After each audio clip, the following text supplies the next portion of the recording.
A new episode of the Elon Phoenix Weekly is just seconds away. Don't go anywhere.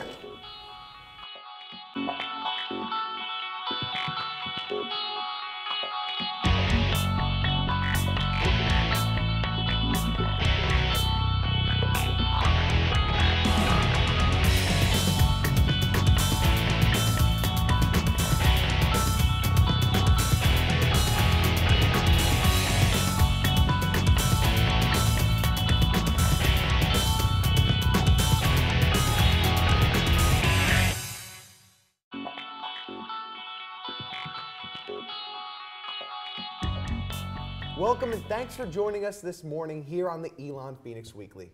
I'm Greg Brzezinski. And I'm Cabby Borders. This is your ESPN2 local sports break. Every Saturday we bring you the latest maroon and gold buzz, taking you beyond the sport into the lives of your favorite coaches and athletes. With the fall season in full swing, we have an exciting show for today, so let's get started. September 17th started overcast with a certainty of impending rainy weather. However, that did not deter the men's and women's cross-country team as they hosted the Elon Invitational.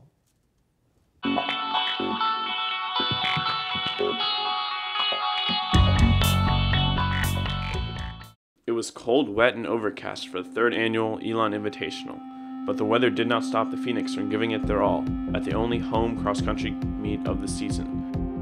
The women and the men had finished first and second respectively the week before in Charleston, and with the competition itching for a victory, it was time to show them whose course it was. From a competitive sense, it's nice because that's where we pretty much train and do all our workouts, so they know the course like the back of their hands, so they definitely have a level of comfort as they approach race day. The team had trained and prepared on this course, which is different from others. It's definitely got a lot of variables to it. It's got some hills, some downhills. The terrain can be, for a good portion, it's pretty rolling, and it's entirely grass. The girls were first to traverse the challenging course. They were led by juniors Morgan Denicky and Emily Tryon. Denicky was the one to watch. She had just set a new school record and personal best the week before at Charleston, with a time of 17:56 in the 5K. Her still as impressive time of 18:12 at the Invitational would place her in fourth, right behind Tryon, with a time of 18:09. She'd been working really hard and training great, but always nice to solidify that in a race and come out with a really big performance. The women would finish with 26 points, enough to land them in first place for the meet, ahead of UNC Charlotte with 44 points. Our gap this past weekend was 11 seconds from 1 to 4, which is very exciting. Anytime you win in cross country, it's a little different than other sports because our meet had 8 other schools there, so it's not just a one-on-one competition. I think there were maybe 8 schools at College of Charleston, so the women are technically like 16-0 right now. The men also had a good race, placing third overall behind UNC Greensboro in first and UNC Charlotte in second.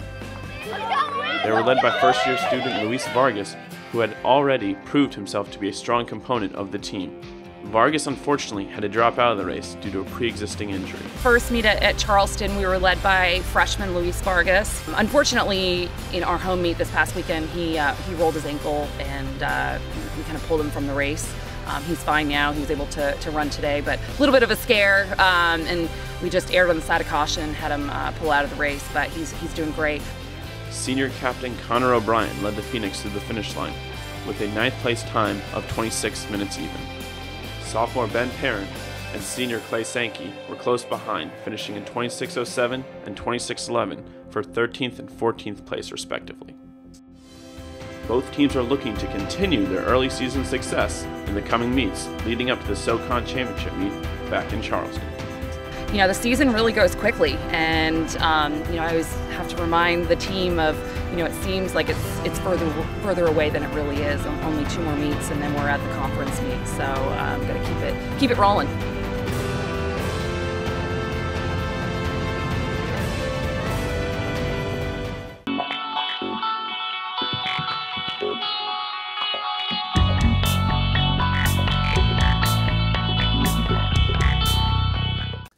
With October now upon us, both the men's and women's cross-country team are fast approaching their Southern Conference Championships taking place in Charleston at the end of the month.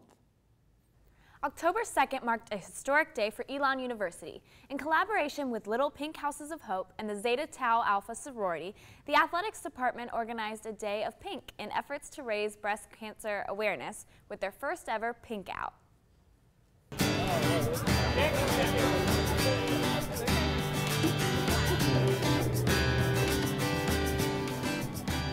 Well, basically, Janine with Little Pink Houses of Hope came and met with us in the spring and said that she has seen some stuff on TV, you know, some breast cancer awareness events that have taken place other places. And they're a new nonprofit and they're local. My name is Janine Patton-Coble and I'm the founder of Little Pink Houses of Hope. I'm a breast cancer survivor and my family and I decided to give back to the cancer community, and so we organized Little Pink Houses of Hope and we provide beach retreats for breast cancer patients and their families. So they get a free, all expense paid trip to the beach, vacation house that's donated, meals, programs, activities for the kids, and it's really just an opportunity for a family to hit a pause button on cancer. She was talking about the community and the impact it's going to have in this area, so we really wanted to partner with her and figure out a way that we could do this cause and support it in a way that will be beneficial for both her and us and everyone in the whole community, because this is a community event. And what a better way to engage the community than through a home football game. We met with Coach Swepson and he wants the team wearing pink, so they're going to have shoelaces and wristbands. The cheerleaders will have pink pom-poms. Our staff's going to be wearing some pink shirts. So everybody from the top to the bottom has been 100% involved in this, and they want to get involved even more. But the event went beyond the playing field. The Elon chapter of Zeta Tau Alpha sorority coordinated a pink-themed tailgate that was dedicated to raising breast cancer awareness. We're setting up a huge tailgate. There is face painting, food. There'll just be brochures about, you know, breast cancer and like trying to make people more aware. We have a pink car that we decorated. We've made these ribbons. All the girls are wearing their t-shirts today for like PR.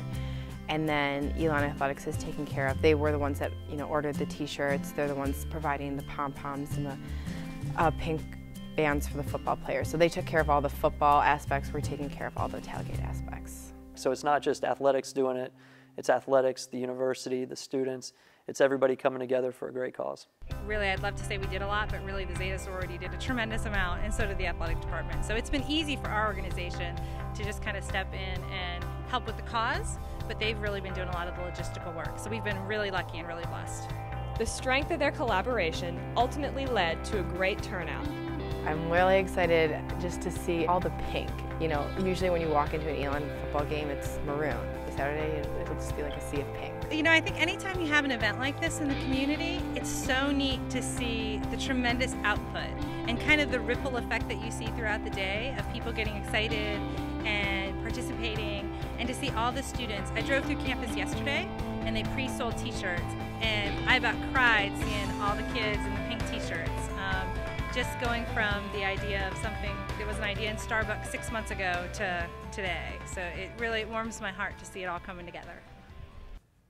Our hearts go out to all those who are fighting and are affected by breast cancer. For more information about Pink Houses of Hope, visit littlepinkhouseesofhope.org. Before the break, here's this week's trivia question. Who were the 4 members inducted into the 2011 Elon Sports Hall of Fame?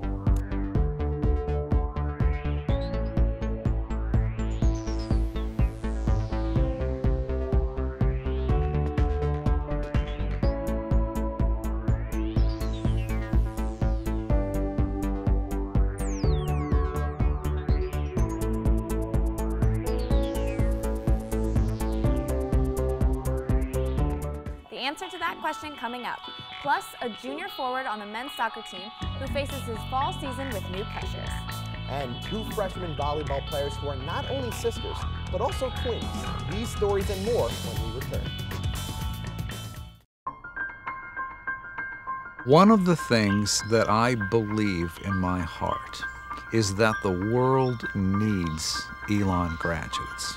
We are turning out some very special young people prepared to assume positions of leadership in the world, people who have been prepared to think as global citizens. The impact that these students are going to have, it's world-changing.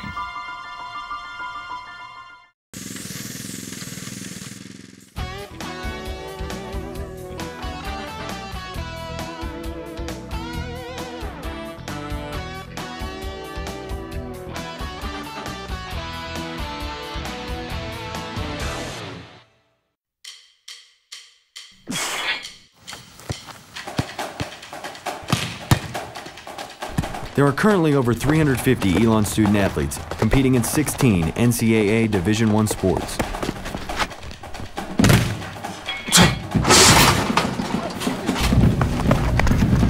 Scholarships enable us to succeed not only on the field, but also in the classroom. It helps us in achieving our commitment. To live the maroon life. Your gifts have the power to take Phoenix athletics to even greater heights while giving student athletes an outstanding education.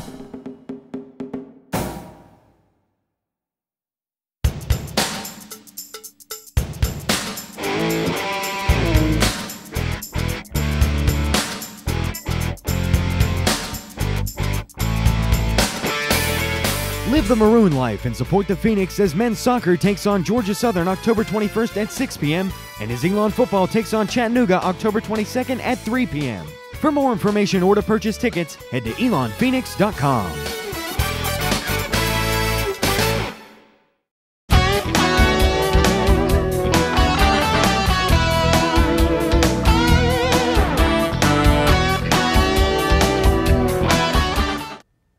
Welcome back to your ESPN2 local sports break. The Elon Phoenix Weekly is made possible by the students of the School of Communications in association with the dedicated coaches, athletes, and staff of Elon Athletics. For all soccer forwards, goal-scoring ability and leadership are important qualities one should have. Elon men's soccer has a player who possesses both of these attributes and is being nationally recognized for it.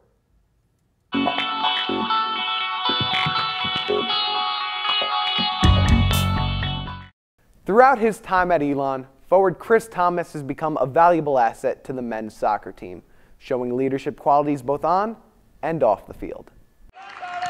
That's an Elon goal by number 19, Chris Thomas. SoCon Freshman of the Year, SoCon Player of the Year, all SoCon First Team member, and now a member of the 2011 Herman Trophy Watch List, one of the highest individual honors in intercollegiate soccer. Chris Thomas, now a junior at Elon, has become a force on the field after years of hard work. I started at 4, haven't missed a season since. It's been a long 17, 18 years. Because of the multiple awards and recognitions Thomas received during his high school career, Elon recruited him from his hometown in Georgia. We just talked about Elon. I got some visits up here, and right when I got here, it was the place I thought I wanted to be. Only 42 men's soccer players across the country are named to the Herman Trophy watch list, and Thomas is the only SoCon player to do so this year. But he won't take all the credit. It means a lot, just because it's my team who really got me those awards. They sent me the passes. I put them in the net, but it starts from the back, from the goalie. They're the reasons I got those awards. His teammates don't think that's entirely true. It brings a lot to our team. He's a good player. He's fast, mobile, and as you can see, he scores goals, and he's on the Herman watch list for a reason because he is a great player. It's great to see guys on our team, especially coming from Elon University, to get that recognition, because in the past it's been the guys at the bigger schools, Carolina and Wake Forest, that have seemed to get all the credit. Knowing his talents can sometimes make him the go-to guy on the field. I just try and get open for every chance I can get. Sometimes you can tell that they try to get the ball to me, but everybody on our team can put the ball in the back of the net.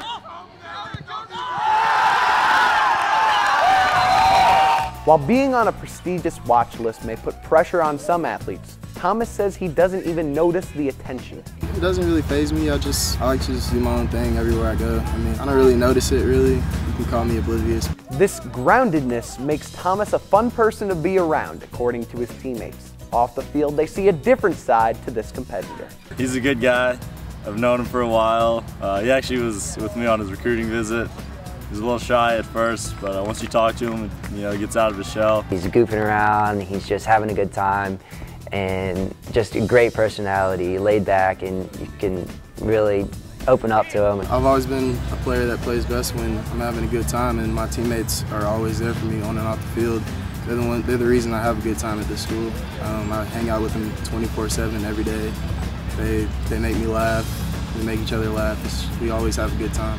He may be laid back when not in uniform, but Thomas has serious goals for his team as well as himself. We have to turn it around if we're trying to get in the NCAA tournament, which is our ultimate team goal. Of course, we're trying to win conference. We know as a team that we can do that. Just trying to get better. My just individual goals, which come last behind team goals, is to try and repeat, try and get another SoCon Player of the Year and be added to the Herman watch list next year. Thomas knows one thing for sure: he couldn't have reached his goals without help. It's my team that's got me to where I am right now.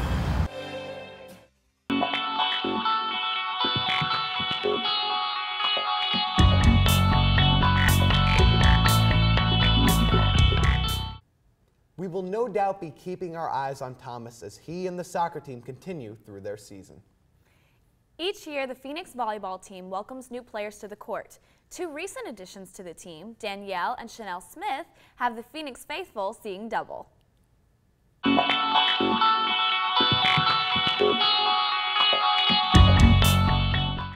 We've been together for the get-go forever, probably too long, like from camps to everything. In 6th grade when we started going to camps in 5th and 6th grade. And then we started playing competitively in 7th grade. Then we started playing AAU, which is travel volleyball. We first started in the same position. We were both outside hitters. And then as we got along, like around 8th grade, when we really got into volleyball, this is when we started playing travel volleyball. We started switching positions, so then that's when we kind of separated. So we started going different directions, but still playing together on the court. Although Danielle and Chanel play different positions on the court, they still spend their time away from volleyball together.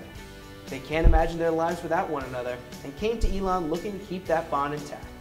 I knew I really didn't want to go anywhere without her because I'm used to always being with her because we shared rooms since we were little. So her always being there, I knew I wanted her to go to school with me because I was already going to be homesick and I didn't want to go without my sister. We never planned on splitting up. That was, I don't know, we just even though some of our offers came from different schools, most of us came together. We came as a package deal. If you take her, I come with her. If you take me, she comes with me. We never went to a college or visited a college that took it separately. Coming to college to play a sport can be overwhelming for anyone. Both Danielle and Chanel agree that while it was tough getting adjusted, their teammates helped them through the challenges and continue their support both in practice and in games. It's not that bit of an adjustment because the team is very welcoming. It wasn't hard to adjust, it's just we're not used to the schedule. And when we first got the first few practices, they're it's okay, you at the next one really push you because you're learning how the offense and the defense is run. After a while, I got used to it, but in the beginning I was very overwhelmed. Even if you do make a mistake, it's okay, I'll make mistakes, so it's really no big deal. On the court, it is easy to see the twins' accomplishments. They're already getting solid playing time and contributing to Elon's early success. While Danielle and Chanel show intensity and poise on the court, they tend to have the normal quirks of being twins off of it. Me and Danielle, I don't know, we just have that, we could look at each other and not say anything but automatically know what we're saying to each other. We don't have to say anything, or we sometimes we'll finish each other's sentences, or we'll end up bursting out singing the same song. A lot of people can think we can sing because we have a raspy voice, but that's so false. I feel like I'm a great singer, even though other people feel like I'm not. I feel like it's certain songs just make me sound amazing. We played basketball all through middle school, and we did cheerleading for a really long time, since we were maybe 10.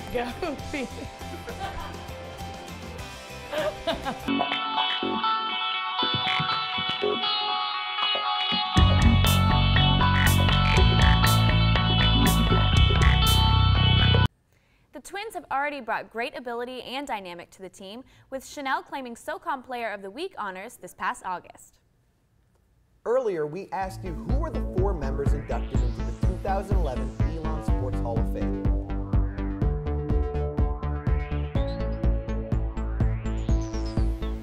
The answer is Elliot Armstrong, Priscilla Awkward, Mitch Rippey, and Amy Williamson.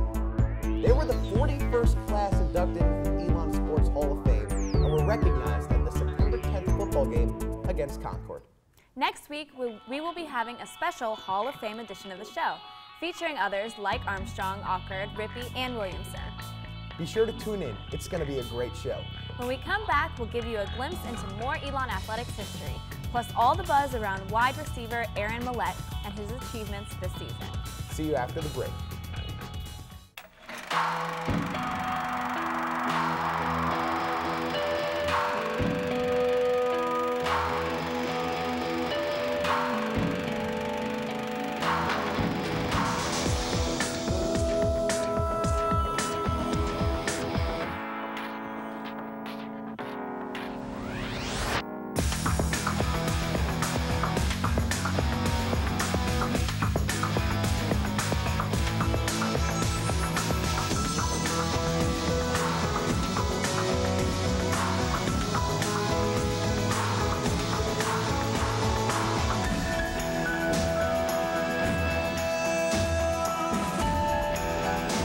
Over the last 100 years, millions of NCAA student athletes have gone pro in something other than sports.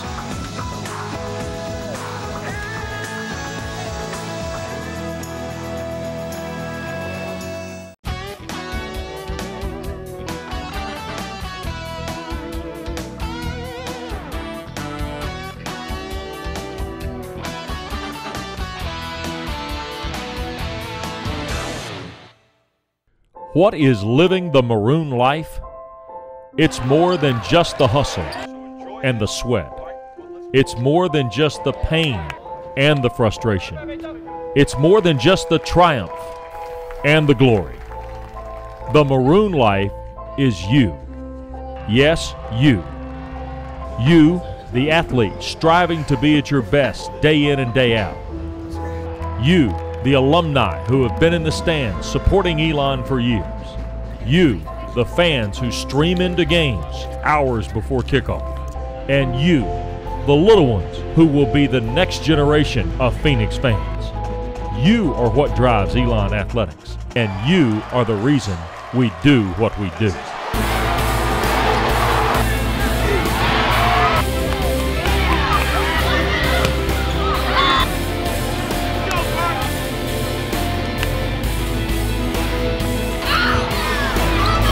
There is so much history and tradition behind our maroon. Conference titles, All-American, and national championships. But there is so much history and tradition yet to be made. So join us.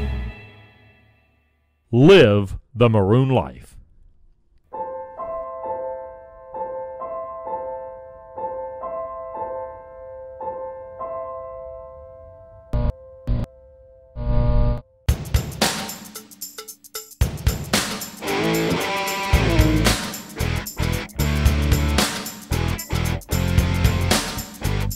Catch the Phoenix in action as women's soccer takes on Western Carolina October 23rd at 3 p.m.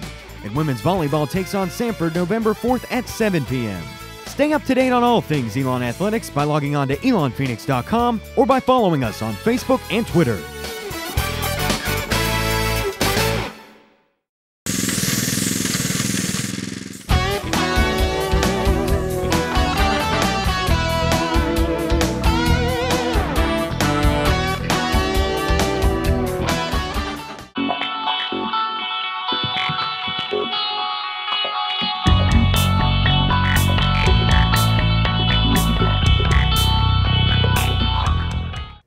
Welcome back to the Elon Phoenix Weekly.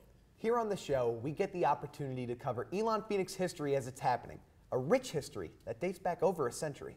However, before we were the Phoenix, Elon was the Fighting Christians, only just becoming the Phoenix in 1999. This season, we'll be bringing you a glimpse into the past with our new segment. For today's look into Elon's sports history, we go back to the end of World War II when Elon was rebuilding their athletic programs, including their football team. In 1946, former three-star sport at Elon, Lindsey "Hap" Perry, led the Fighting Christians back onto the gridiron. While the teams did not have a lot of success in the win-loss column, they did produce some outstanding individual players. While at Elon, tackle Arnold Melvin was named to the All-Conference, All-Southern, and All-American teams. He holds the Elon record with 12 career blocked punts, with half of those coming during the 1948 season.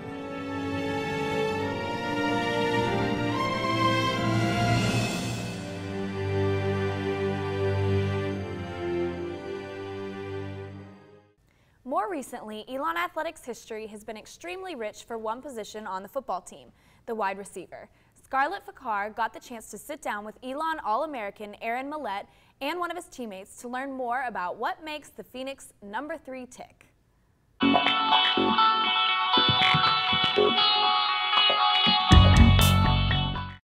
Meet All-American Aaron Mellette. He's more than just your average receiver.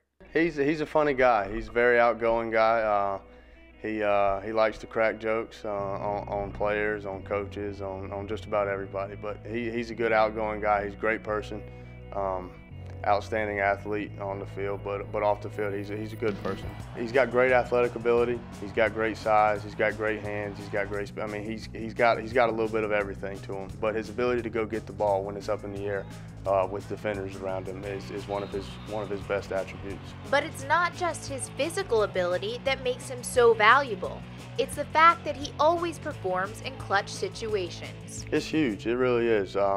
Knowing that we're going to put him in a position to make a play on third and long or third and medium to make a catch is really big.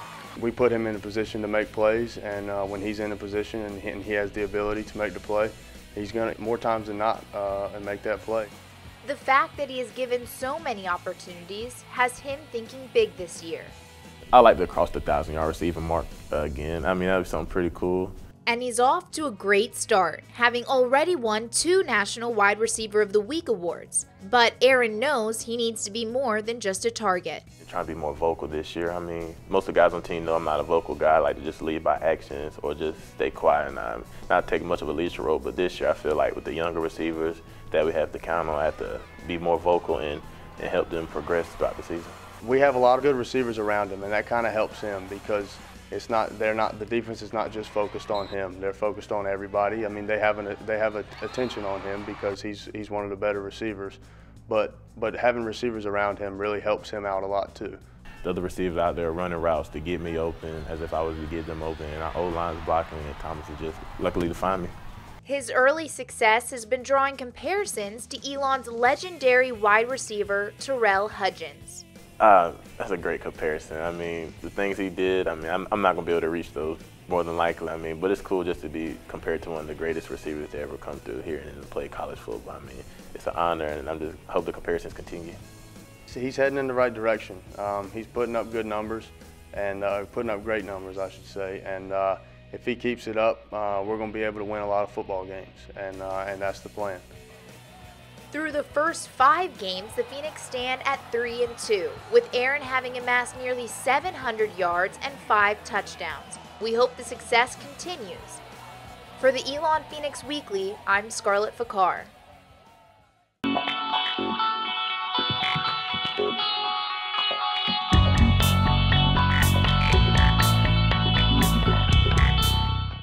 To top off his list of accomplishments, Mellette has also recently been named the SoCon Offensive Player of the Month for September.